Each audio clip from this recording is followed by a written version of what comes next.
Toujours content de vous retrouver sur Business 24, la première chaîne panafricaine d'information économique. Le magazine, c'est Business Matin. Et tous les lundis, en début de semaine, je vous retrouve pour un max d'informations économiques. Aujourd'hui, nous parlons de la communication digitale avec notre premier invité. Et ça se passe dans l'invité du matin. Jingle.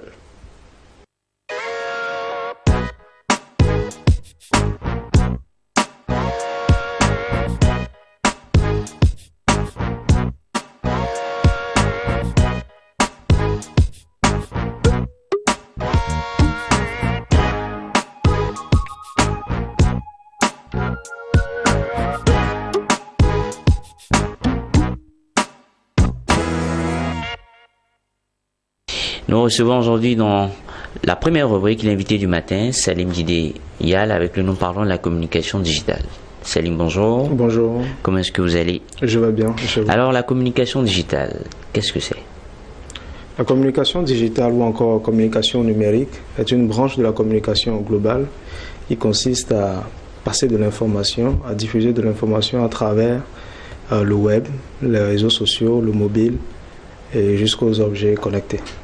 Aux objets connectés? Oui. Les autres, je les connais, mais les objets connectés, qu'est-ce que c'est? Les objets connectés, on parle d'objets connectés. Vous voyez par exemple les iWatch, les montres connectées. Les montres à partir desquelles vous avez la possibilité de faire des appels, ou bien vous avez la possibilité de recevoir des adresses e-mail, de consulter, vos réseaux sociaux. Il y a aussi les voitures connectées, à partir desquelles vous avez aussi la possibilité de recevoir l'information sur, par exemple, l'écran de bord. Il y a aussi les maisons connectées. Les maisons connectées à partir desquelles aussi on a la possibilité de passer l'information à travers certains écrans qui peuvent se trouver chez vous. Avec la communication digitale, c'est quel genre d'information on diffuse? La communication digitale, on diffuse tout type d'informations. C'est un peu comme une communication normale, oui. Mais sauf que c'est les canaux, oui, par lesquels on diffuse l'information qui changent. Qui changent, voilà. D'accord. Les canaux, donc vous voulez dire qu'on tombe automatiquement dans les outils de la communication digitale, ou il y a une différence entre les canaux et les outils? Il n'y a pas grande différence. Si vous voulez que je vous résume, il y a deux grandes catégories d'outils qui interviennent dans la communication digitale. Okay. Il y a les outils que les professionnels utilisent, oui, pour passer l'information, oui, et il y a les outils à partir desquels la cible reçoit l'information. D'accord. Quand on prend les outils utilisés pour passer les informations, on a trois grandes catégories d'outils, trois types d'outils. Oui. On a les outils de conception. Les outils de conception. Les outils de conception, les outils qui nous permettent de créer ces sites internet, les applications mobiles, les blogs et tout, les sites internet. Il y a les outils de gestion, les outils qui nous permettent de gérer quotidiennement l'information, de passer l'information.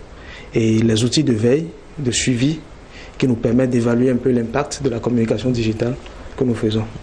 De l'autre côté, au niveau des outils utilisés par la cible pour recevoir l'information, oui, on a par exemple on a l'ordinateur, oui, on a les tablettes, on a les smartphones et les objets connectés. Ça, on peut les appeler des canaux également? Oui, c'est un peu comme, oui, on peut dire que c'est des canaux. Oui. Oui, oui. Des canaux à partir desquels justement on reçoit l'information. On reçoit l'information. Oui. Alors, aujourd'hui, avec tout ce que la communication digitale fait de fabuleux, pensez-vous que la communication traditionnelle qu'on a l'habitude de voir, par communication traditionnelle, appeler, envoyer un message, envoyer un SMS, la télévision, la radio, est-ce que ça va mourir au profit de cette communication digitale? La communication traditionnelle ne va pas mourir. Elle ne va pas mourir, mais elle va plutôt évoluer. D'accord. C'est vrai qu'à la différence de la communication numérique, la communication digitale, elle est un peu figée. En fait, c'est son inconvénient, en fait, à elle. Elle ne va pas mourir parce que de toutes les façons, les gens vont continuer à utiliser des affichages 12 par 12 mètres carrés pour communiquer. Les gens vont continuer à passer des informations à la télé.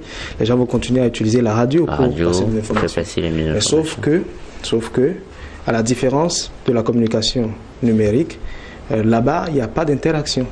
Alors, ce qu'on gagne au niveau de la communication numérique, c'est Qu'est-ce que vous entendez par interaction? L'interaction, c'est la possibilité d'avoir des retours par rapport à ce que vous diffusez de votre cible. Est-ce que vous voyez un peu? Voilà. Et quand vous prenez par exemple la communication sur les réseaux sociaux, ce qui est le plus utilisé dans la communication digitale, quand vous diffusez l'information, la cible a la possibilité de commenter, de vous envoyer des messages. Vous voyez, il y a cette interaction qui intervient. D'accord. Et il y a aussi le coût. Parce qu'en communication traditionnelle, le coût est très élevé et le coût va continuer à grimper au fur et à mesure qu'on va évoluer. Tandis qu'au niveau de la communication digitale, avec un petit budget, vous avez la possibilité de créer le contenu, de diffuser le contenu, de gérer le contenu très rapidement et facilement à travers... D'où des avantages. D'où les avantages de la communication numérique. Et vous pensez que la communication traditionnelle, les avantages de la communication traditionnelle également sont répercutés dans les avantages de la communication numérique, de la communication digitale? C'est-à-dire la télévision également permet de toucher un plus grand nombre de personnes. Bien sûr. La communication digitale le fait. Bien sûr. Ou la communication digitale va le faire doublement. Voilà. La communication digitale va sûrement toucher plus de personnes que la communication traditionnelle. En communication digitale, on touche plus de personnes qu'en communication numérique, enfin qu'en communication traditionnelle. Je vous donne un exemple. Quand vous voulez faire par exemple de l'affichage 12 mètres carrés où vous passez de l'information à travers des panneaux publicitaires, vous êtes d'accord avec moi que vous ne pouvez pas saturer en panneau publicitaire toute la zone où vous êtes en train de communiquer.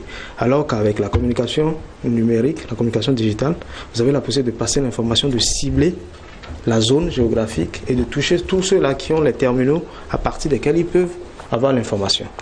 Et quand vous prenez aussi tous les canaux justement qui interviennent dans la communication traditionnelle, quand je prends par exemple la télévision, le canal par lequel on reçoit l'information de la télé, c'est les télévisions, c'est ça. Alors qu'avec la communication digitale, vous avez la possibilité de faire évoluer cela en adoptant par exemple la vidéo à la demande. Vous avez la possibilité de communiquer à travers des vidéos par Internet, où les gens pourront, à partir d'une application mobile, vous suivre à partir de leur tablette, à partir de leur télévision et tout ça. Il faut dire qu'elle va évoluer la communication traditionnelle. Est-ce que avec Internet, pourrons-nous dire qu'avec Internet aujourd'hui, la communication digitale a vu sa naissance? Parce que tout ce qu'on dit est carrément résumé à un seul mot: Internet.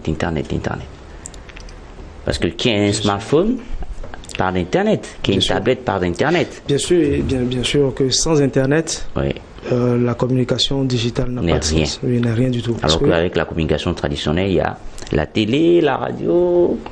Non, faut pas faire la comparaison comme ça, parce que de toutes les façons, même avec la communication traditionnelle, quand vous passez une information à la télé, il faut quand même que les gens aient des équipements chez eux pour capter votre chaîne TV. C'est de la même manière avec la communication numérique, il faut avoir des équipements, il faut avoir Internet pour recevoir l'information. Est-ce qu'on est d'accord? Je suis d'accord. Voilà. Dans tous les cas, la communication digitale va présenter des avantages que la communication traditionnelle ne pourra pas. Tout ce qu'on peut espérer de la communication traditionnelle, c'est qu'elle évolue.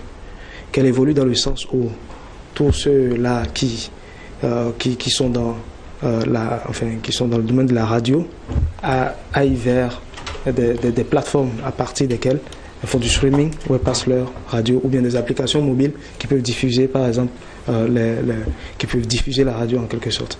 Ceux qui ont des chaînes de télévision vont sûrement mettre en place des plateformes où ils peuvent faire du streaming et de la vidéo à la demande. Toutes les émissions. Exact.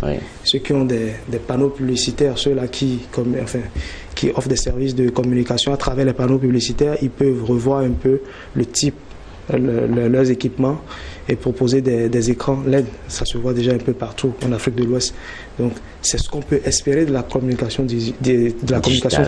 traditionnelle, qu'elle évolue vers la communication numérique ou digitale. Chers téléspectateurs, nous sommes en compagnie de Salim Djidé. Yal. Il est expert en communication digitale. Avec lui, nous parlons de cette nouvelle donne de de cette nouvelle manière de communiquer qui touche le plus grand nombre de personnes. Effectivement. N'est-ce pas? Bien sûr. Votre mot de fin? En tout cas, merci pour l'opportunité que vous nous donnez de d'informer et d'échanger sur ce genre de sujet, parce qu'aujourd'hui, de plus en plus, les gens communiquent à travers le numérique, à travers Internet, mais ils ne savent pas à quoi ils sont exposés. Et c'est pour cela que nous, ce qu'on a l'habitude de conseiller, c'est de vous rapprocher auprès des experts, auprès des experts qui pourront vous guider, qui pourront tout préparer avant de vous lancer sur le chemin de la communication traditionnelle. Et quand on y va, on ne recule plus. Quand on y va, c'est pour y rester et c'est pour entretenir l'image, si c'est de la marque, de la personnalité ou de dirigeants. Merci. L'invité du matin, c'est terminé. On part maintenant pour la deuxième et dernière ligne droite de ce numéro de Business Matin, le livre de la semaine.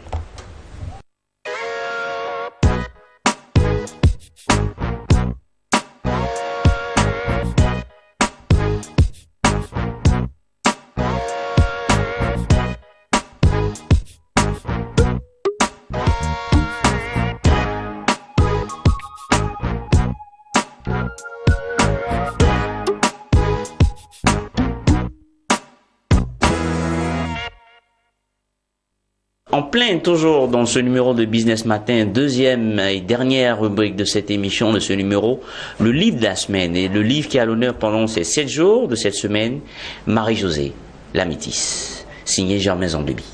Qui est très heureux d'être en votre compagnie ce matin. Ah, mais moi aussi, c'est également heureux. Voilà. J'ai dû aller dire avant vous.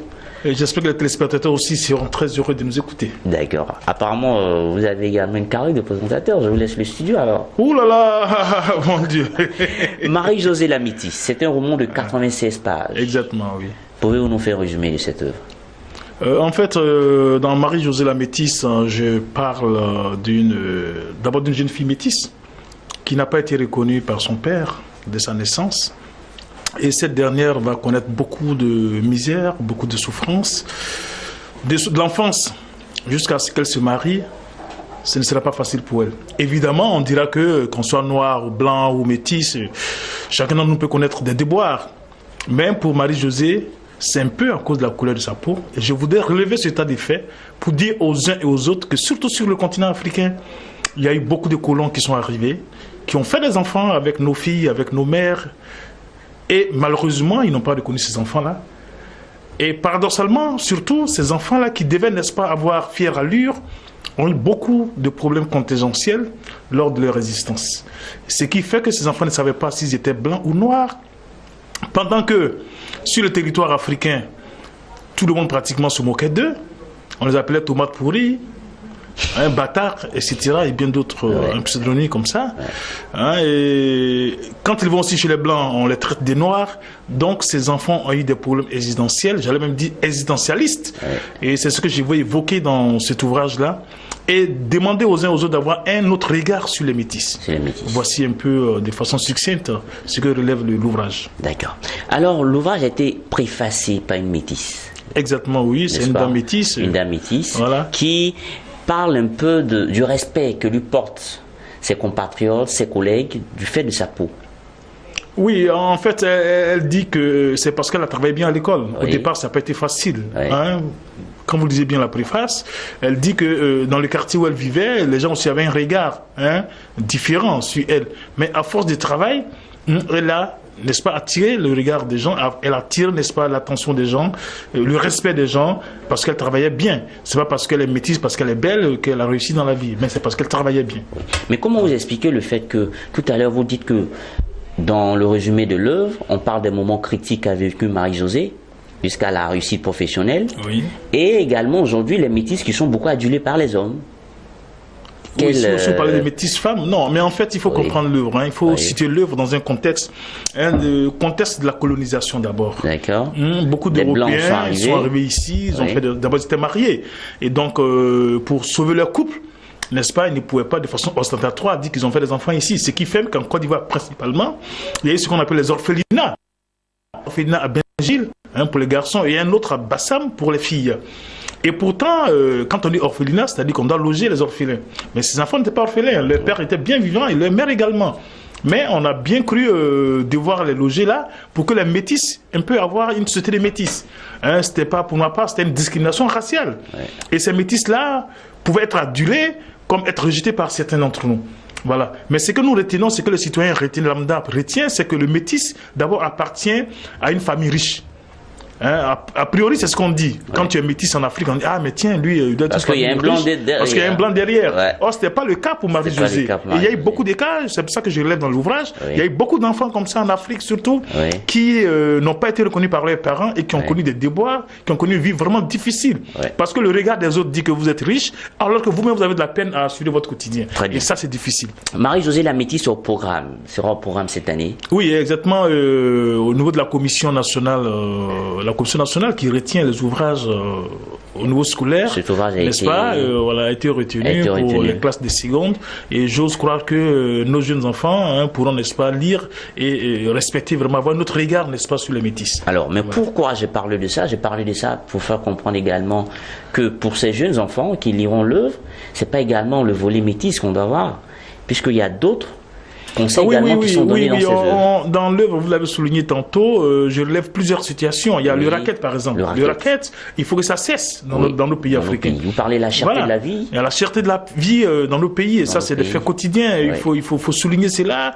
Et il faut aussi voir que dans l'œuvre, il y a beaucoup d'effets du quotidien, n'est-ce pas, que je relève pour que, n'est-ce pas, le rôle de l'écrivain, c'est ça. Mettre le doigt. Aussi, Oui, mais je prends tous les thèmes. C'est-à-dire, en fait, je parle là. Si tu restes fidèle, tu feras pas une métisse. Pourquoi pas? Si on peut rester fidèle à une métisse, si votre épouse est blanche, exactement, là, c'est vous restez fidèle à la femme blanche et puis vous faites des métisses. Voilà, il y en a qui aiment bien avoir des métisses. Il y en a qui en raffolent, comme il y en a qui n'ont... Écoutez, la vie est ainsi faite, mais il faut un brassage. Il faut comprendre que, et quelqu'un l'a dit, l'avenir appartient au métissage des cultures, également au métissage des peuples. Mais je le souligne un peu dedans. Mais il faut permettre également à ces races-là de se rencontrer et d'être tolérants les uns envers les autres. Et voilà pourquoi je n'accepte pas, l'auteur en tant que tel, que les métis soient appelés tomates pourries, par exemple. C'est pas normal. C'est leur dignité qui est touchée. Et autre message fort, c'est que qu'on soit métis ou pas, malgré les circonstances qu'on vit dans notre vie estudiantine, dans notre vie scolaire, on peut réussir. Bien sûr. Parce que finalement, Marie-Josée, elle est devenue enseignante. Oui, Marie-Josée était très intelligente parce que, vous avez vu, il y a une anecdote dans le livre. Déjà, au primaire, son maître qui lui dit, écoute, quand elle ne connaît pas une leçon, mais qui est plus sévère avec elle qu'avec les autres. Et qui lui dit, attention, Marie-Josée, tes grands-parents nous ont humiliés, l'esclavage c'était vous nous avez colonisés, il n'y a pas de raison que tu ne connaisses pas ta leçon. Et elle était punie, beaucoup plus que les autres, rien qu'à cause de la couleur de sa peau. Et les petits garçons aussi qui tiraient sa peau pour savoir si c'était la couleur blanche, si on peut l'arracher ou pas. Des trucs comme ça, elle a vécu beaucoup de déboires. Mais c'est pas facile, quoi. C'est pas facile. Pour certains métis, c'est vraiment pas facile. C'est pas eux tous, mais évidemment. Mais il faut aussi également revoir, n'est-ce pas, cette façon de voir, cette façon, n'est-ce pas, d'appréhender, n'est-ce pas, j'allais dire les métis comme étant d'une situation sociale aisée. Voilà. C'est pas toujours évident. Jean Maison-Bléby, vous avez été l'invité de cette rubrique, le livre de la semaine, avec votre œuvre, Marie-Josée la métisse, un livre qui est sorti en avril 2015, il y a maintenant près d'un an, quelques mois. Oui, exactement. Merci. C'est moi qui vous remercie. À notre message et puis à notre invitation. C'est moi qui vous remercie. Je demande aux uns aux autres de lire pour découvrir la situation de certains métis. Marie-Josée la métisse, un roman de 96 pages, subdivisé en 4 chapitres. Un livre qui retrace la vie. Et qui se lit très facilement. Qui se lit très facilement, oui. Un livre qui retrace la vie quant au métissage des cultures. Exactement. Merci de nous avoir suivis. Merci. C'est terminé pour le livre de la semaine. Et bien sûr, Business Matin, c'est fini avec nos 2 rubriques habituelles. Bonne journée, bonne nuit. Ça dépendra de l'heure à laquelle vous nous prenez sur le canal 161. Merci et ciao, ciao.